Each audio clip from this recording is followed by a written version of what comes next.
Hello friends, how are you? Welcome to the OAG RC, the Mad Bull, our Hopper Class Division champion for 2024, sits on my bench today. The reason it's there is I needed something to start off the intro for the modern two-wheel drive classification, and I thought I would start off by just reminding you that this beauty has somehow made it into the finale. How cool's that? Shall we meet the contestants for this year's two-wheel drive class? The modern two-wheel drive class is probably one of my favourite classes. This one would miss out on that classification. This would be more in the vintage class, but the modern ones have got some really nice RCs in. Let's take a look at one of those competitors.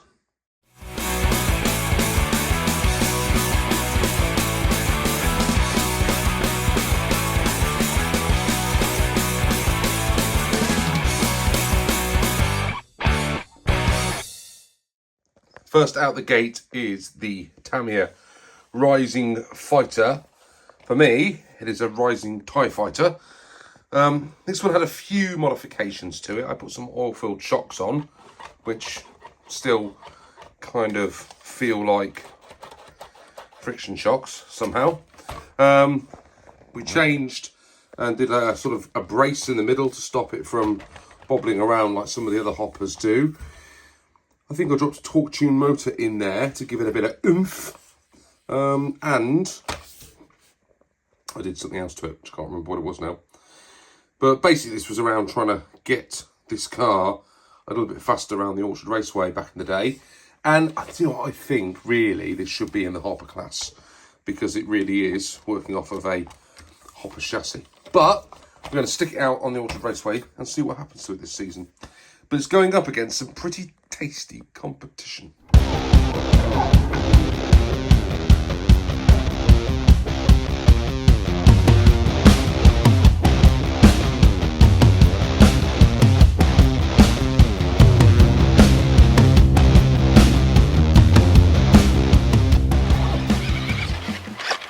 Here we go, kicking things off with the Rising Fighter.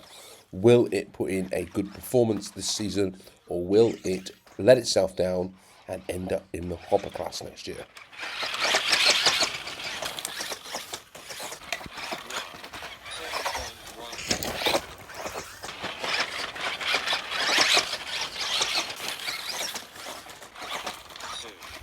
Just over 9 seconds there on lap number 2.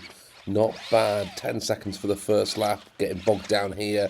The problem I have with this car is the turning circle's not great. You've got to really come on the brake pretty hard to swing the back end out and then try and power out the corners that way.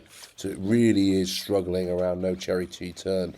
It's easier around Creation Corner because it's a bit looser. Nice jump on that lap though.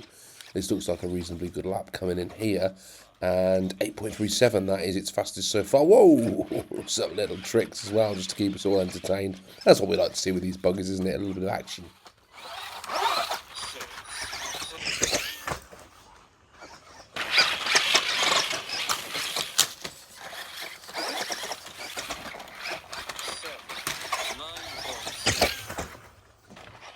Getting a little bit out of shape again there. The big bumper on the front of this car does not do it any favours with the piping around the end of the track. It's far too easy to get it caught up on something and get stuck, and that is a 13-second lap, which is not great.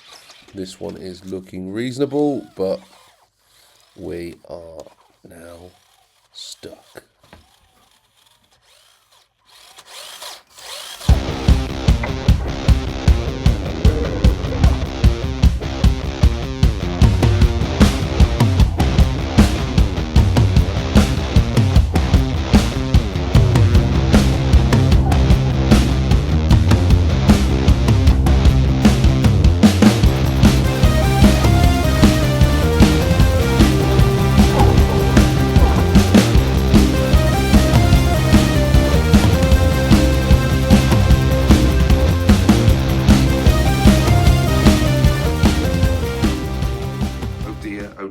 Oh dear.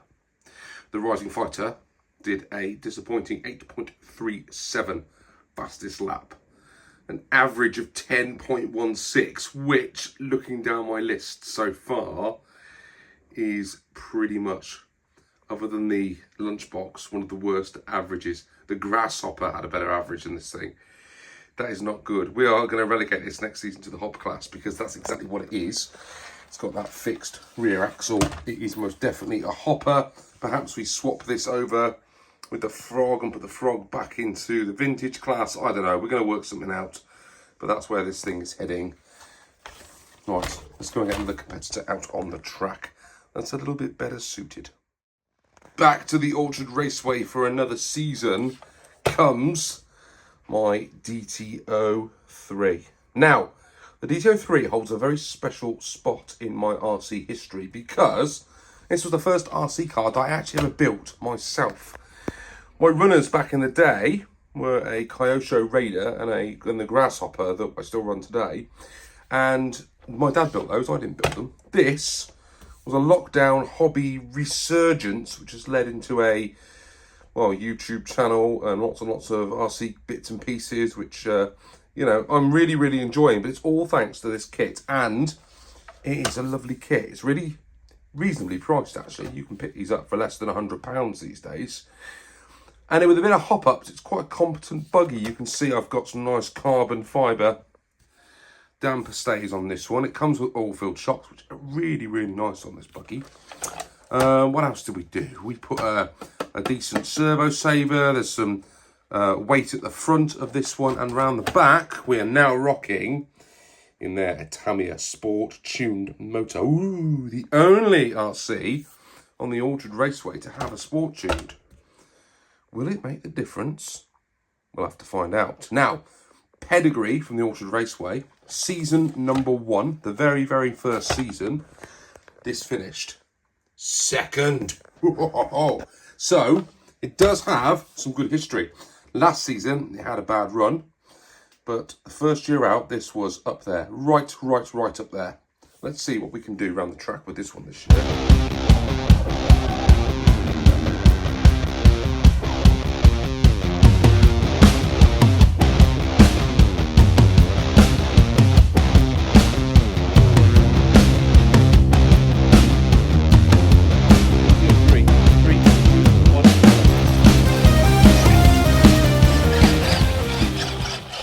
The DT03 is starting like it means business.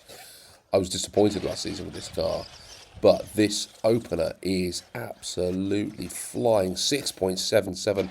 That is one of the fastest times we've seen on the Orchard Raceway so far this season. And 6.60, it goes faster again. You can see that I'm really getting the hang of this. 6.14, I think that is the lap record on the Orchard Raceway. We are out of control with this buggy at the moment. 6.57, we are oh. Well, all good things come to an end at some point, don't they? Stop.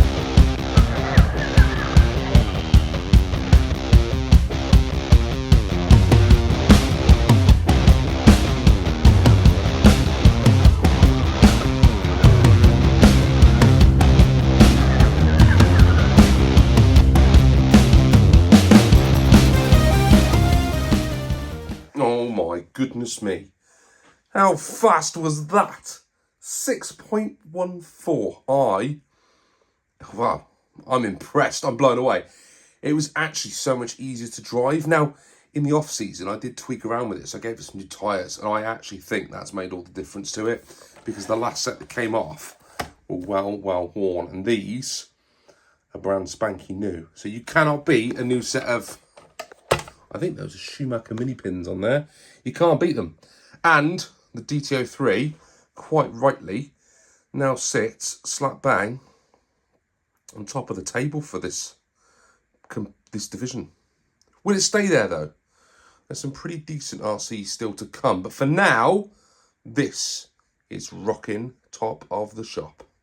And it deserves a good place in the Orchard Raceway because it's got that Orchard Raceway pedigree. Second place in 2022. Will it make the finale for 2024? Let's find out. The man, the legend that is Derek Mini OAG's Holiday Buggy. Now, many of you will know that Derek is no ordinary holiday buggy. For a start, he is our community holiday buggy, which means he's been donated to the channel, and he's also had quite a lot of parts donated to him from various people, mostly from Jess. Underneath there, he has got a complete carbon fibre chassis. Ooh, I hear you say. Yes, that's right. No plastic for Derek. He is better than that. He has, somewhere in the back of here, a lovely RZ motor. You can see the bell end of it there. There it is. And he's got oil-filled shocks. He is an absolute superstar. I really enjoy driving Derek. He sounds so good when he's rocking and rolling around the track. Can Derek put a smile on Mini OAG's face this season? And can he make it to the finale? Or is Dad's driving skills going to let Mini OAG down yet again for another season? And Jess will be beating me up in the comments for my really bad driving. Let's go and find out.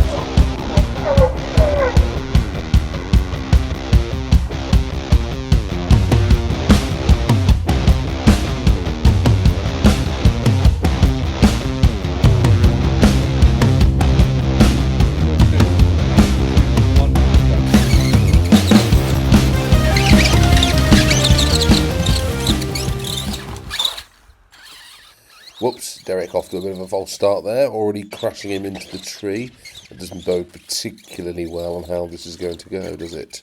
Opening 6.87 though, that is not a bad first lap from the old boy Derek, but Dad is showing his usual driving skills and ploughing it straight into the piping early on.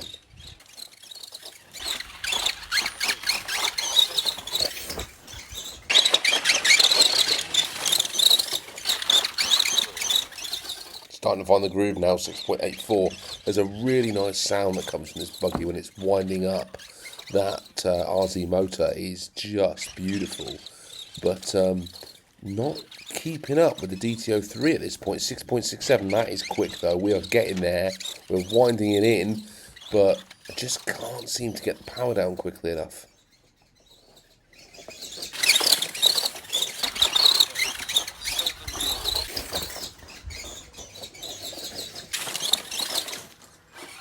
Another example there on how loose the back end is on this buggy. I really do think it might benefit. And another example, I really do think it might benefit from some of those mini pins or the ballistic tyres on the rear. So we will get looking into that, ready for next season.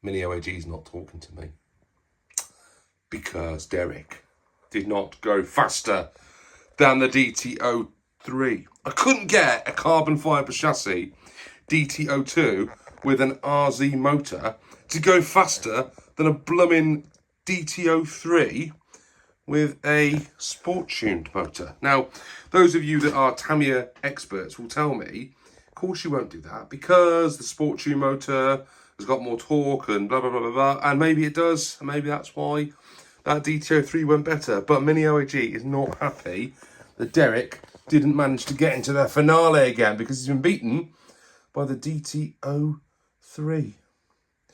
We will try and give Derek a good run in any sort of speed challenges that come up for DT02s because I think he's still quite quick. And he is a blast to drive, but he wasn't quick enough this year. Guess what, though?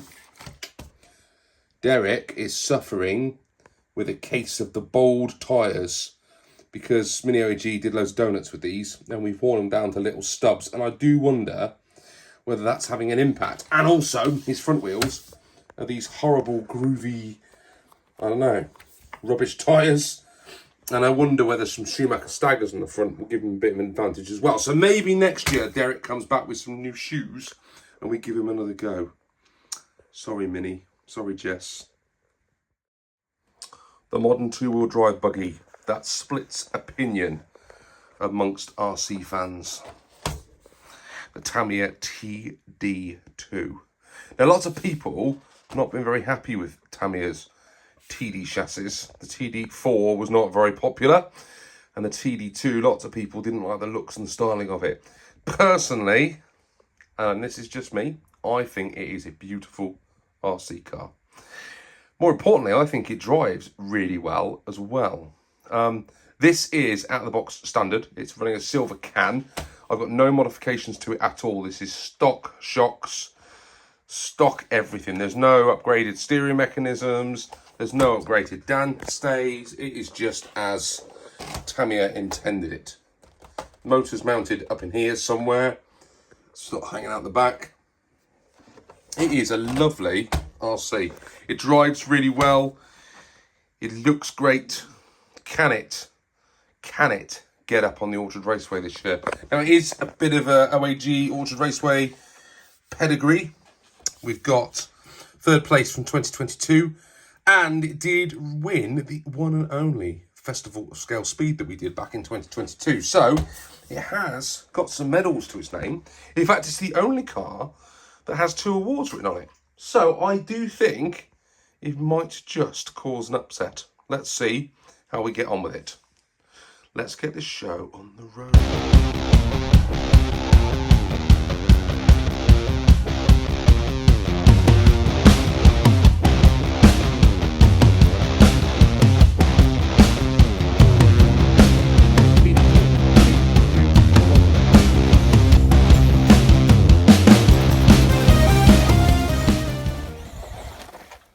Now let's cut to the chase. I am expecting this to be as fast, if not faster, than the DT03.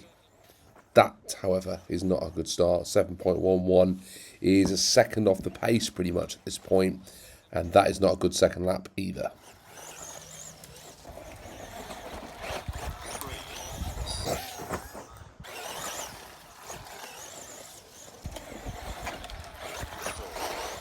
Four laps in and we're still struggling to get under that 7 seconds. We've only done it once. And 6.44, now that is more impressive. That goes faster than the DT03. No, sorry, DT02. We are now in 2nd position for the TD2. Caught up on the tree on that last lap. Here's another hot lap coming in, and I hit the tree again. That was looking fast, that particular lap. Let's see if we can string this one in. A bit wide there around no cherry tree turn. 6.84, we're back under 7 seconds again. But this car is struggling for pace. 6.54, that's more like it. We're running out of laps, so we need to keep going, put something else hot in. 6.40.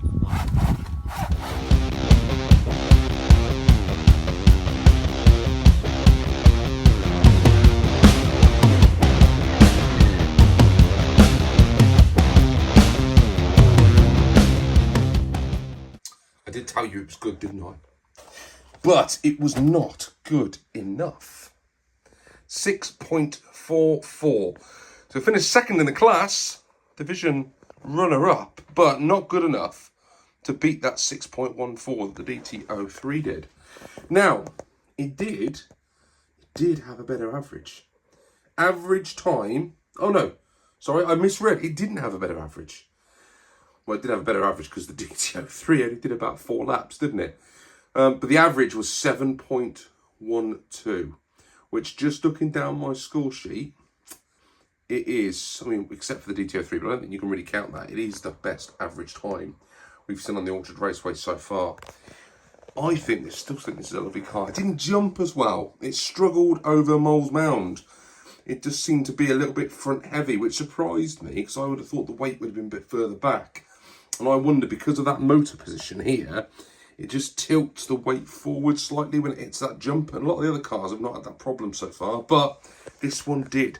So unfortunately, it's a runner-up. It doesn't make the finale, which means, drum roll please, this is our Orchard Raceway modern two-wheel drive division winner, the Tamiya DT03.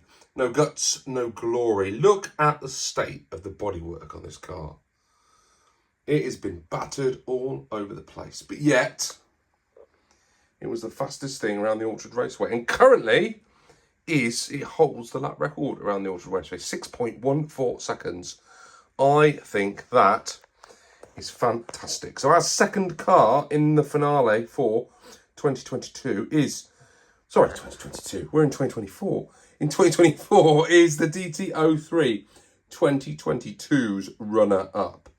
2 cars in, 3 more to find out. Do you think that the DT03 will go better than the Mad Bull? Do you think the DT03 will win this season and redeem itself from its 2022 runner-up status? All will be revealed on the OAG RC in the not-too-distant future. Thank you for watching and see you all soon. Whatever you do, have some good old-fashioned RC fun. Bye for now.